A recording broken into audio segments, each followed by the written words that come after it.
નમસ્કાર. આજના આ ખાસ વિશ્લેષણમાં સૌનું સ્વાગત છે. આજે આપણે એક બહુ જ રસપ્રદ ખગોળીય ઘટના એટલે કે વિન્ટર સોલ્સ્ટિસ શિયાળુ અયંકાળ પાછળનું વિજ્ઞાન સમજવાના છીએ.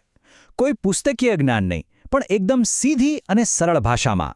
તો ચાલો આ વૈજ્ઞાનિક સફરની શરૂઆત કરીએ.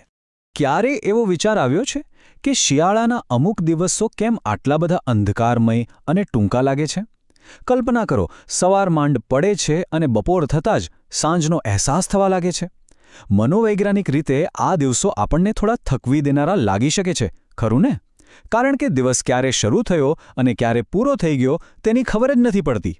વર્ષનો સૌથી ટૂંકો દિવસ અને સૌથી લાંબી રાત અનુભવી એ કોઈ ભ્રમ નથી, પણ એક બ્રહ્માંડીય વાસ્તવિકતા છે. અને આ જ બાબત આપણને આજના મુખ્ય વિષય તરફ લઈ જાય છે. આજના આ સફરમાં આપણે મુખ્ય 5 મુદ્દાઓ પર વાત કરીશું. પહેલું, સૌથી ટૂંકો દિવસ. બીજું, સૂર્યના માર્ગને ટ્રેસ કરીશું. ત્રીજું, સૂર્યપ્રકાશની ઘટતી તીવ્રતા. ચોથું, પૃથ્વીના બંને ગોળાર્ધમાં વિપરીત ઋતુઓ. અને અંતે, વર્ષ 2026ના અદ્યતન ખગોળીય ડેટા પર નજર કરીશું. તો શરૂઆત કરીએ વિભાગ 1, ધ શોર્ટેસ્ટ ડે, સૌથી ટૂંકો દિવસ. અહીં આપણા મૂળભૂત પાઠ્યપુસ્તક સ્ત્રોતો બતાવે છે કે વિન્ટર સોલ્સ્ટિસ પાછળનું અસલી વિજ્ઞાન પૃથ્વીની ધરીના નમેલા હોવા પર આધારિત છે. આપણો ઉદ્દેશ્ય બસ એ છે કે આ માહિતીમાંથી શુદ્ધ વિજ્ઞાન તારવીને તેને એકદમ સરળ રીતે સમજવું, જેથી પાયાના ખ્યાલો એકદમ સ્પષ્ટ થઈ જાય. સરળ શબ્દોમાં કહીએ તો વિન્ટર સોલ્સ્ટિસ એટલે વર્ષનો એવો ચોક્કસ દિવસ જ્યારે સૂર્ય આકાશમાં પોતાનો સૌથી ટૂંકો અને સૌથી નીચો માર્ગ પસાર કરે છે. પૃથ્વી પોતાની ધરી પર લગભગ 23.5 ડિગ્રી નમેલી છે. આ નમેલી ધરીને કારણે વર્ષના અમુક સમયે કોઈ એક ગોળાર્ધ સૂર્યથી સૌથી વધુ દૂર નમેલો હોય છે. પરિણામે તે વિસ્તાર માટે સૂર્ય ક્ષિતિજથી વધુ ઊંચે જઈ શકતો જ નથી. આ નીચો માર્ગ જ શિયાળુ અયનકાળનું અસલી કારણ છે. હવે આગળ વધીએ. વિભાગ 2, સૂર્યનો માર્ગ ટ્રેસ કરવો અને તેનો કાર્યકારણ સંબંધ. સૂર્યના આ અત્યંત નીચા માર્ગના સીધા પરિણામો આપણે બધા જ અનુભવીએ છીએ. મુખ્યત્વે 2 વસ્તુ થાય છે: વર્ષનું સૌથી ટૂંકો દિવસ અને વર્ષની સૌથી લાંબી રાત. કારણ કે સૂર્ય આકાશમાં બહુ લાંબી મુસાફરી કરતો નથી, તેનો ઉદય મોડો અને અસ્ત વહેલો થાય છે, એટલે કે પ્રકાશ ખૂબ ઓછા સમય માટે મળે છે. લાંબી રાત અને ટૂંકા દિવસ વચ્ચેનો આ જબરદસ્ત તફાવત જ પૃથ્વી પરના જીવનચક્રને બહુ ઊંડી અસર કરે છે. આગળનો મુદ્દો છે વિભાગ 3, સૂર્યપ્રકાશની ઘટતી તીવ્રતા.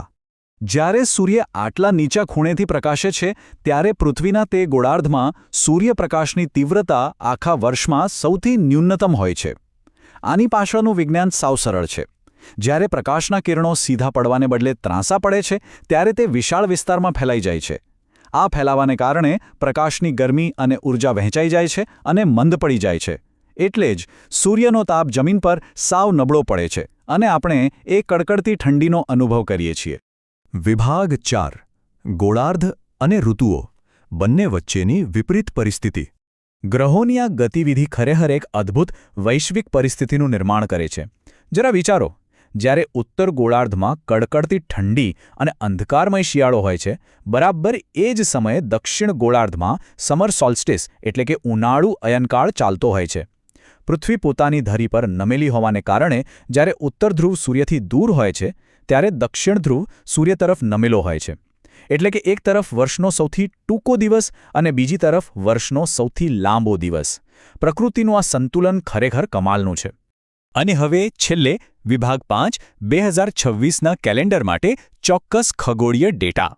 સામાન્ય રીતે પાઠ્યપુસ્તકોમાં 21 કે 22 ડિસેમ્બર અથવા 20 કે 21 જૂન જેવી અંદાજિત તારીખો આપેલી હોય છે. પણ ચાલો આપણે એ અસ્પષ્ટ તારીખોને બાજુ પર મૂકીએ. આજના આ વિશ્લેષણમાં આપણે ફક્ત અને ફક્ત ચાલુ વર્ષ એટલે કે 2026ના ચોક્કસ ખગોળીય ડેટા પર જ ફોકસ કરવાના છીએ, જેથી આપણી પાસે એકદમ લેટેસ્ટ, વાસ્તવિક અને સચોટ માહિતી રહે. જો આપણે ઉત્તર ધ્રુવની વાત કરીએ તો ઉત્તર ગોળાર્ધમાં વર્ષ 2026 માટે વિન્ટર સોલ્સ્ટિસ બરાબર 21 ડિસેમ્બર 2026ના રોજ થશે. આ તારીખ ખાસ યાદ રાખવા જેવી છે. અને એ જ રીતે દક્ષિણ ગોળાર્ધમાં જ્યાં દક્ષિણ ધ્રુવ આવેલો છે ત્યાં શિયાળુ અયનકાળ 21 જૂન 2026ના રોજ થશે. વર્ષ 2026 માટે આ જ બે સચોટ તારીખો છે જે ખગોળશાસ્ત્રની પડેપણની ચોકસાઈ સાબિત કરે છે. ડેટા હંમેશા અપડેટેડ હોવો જ જોઈએ, સાચું ને? તો અંતે એક સવાલ ચોક્કસ થાય. વિચારો, પૃથ્વીની વિશાળ ભ્રમણકક્ષામાં રહેલી માત્ર એક જ ક્ષણ આખા ગ્રહ પર જીવનની લયને આટલી સંપૂર્ણ રીતે કેવી રીતે નિયંત્રિત કરે છે? સૂર્યના માર્ગનો આ નાનો અમથો ફેરફાર દિવસની લંબાઈ, રાતનો અંધકાર, સૂર્યપ્રકાશની તીવ્રતા અને ઋતુઓના આખા ચક્રને ચલાવે છે. બ્રહ્માંડની આ ઘડિયાળ અને તેનું સંતુલન ખરેખર અવિશ્વસનીય છે. આશા છે કે આ ખગોળીય વિજ્ઞાનને ઊંડાણપૂર્વક સમજવાની ખૂબ મજા આવી હશે. ફરી મળીશું એક નવા અને રોમાંચક વિષય સાથે. આવજો.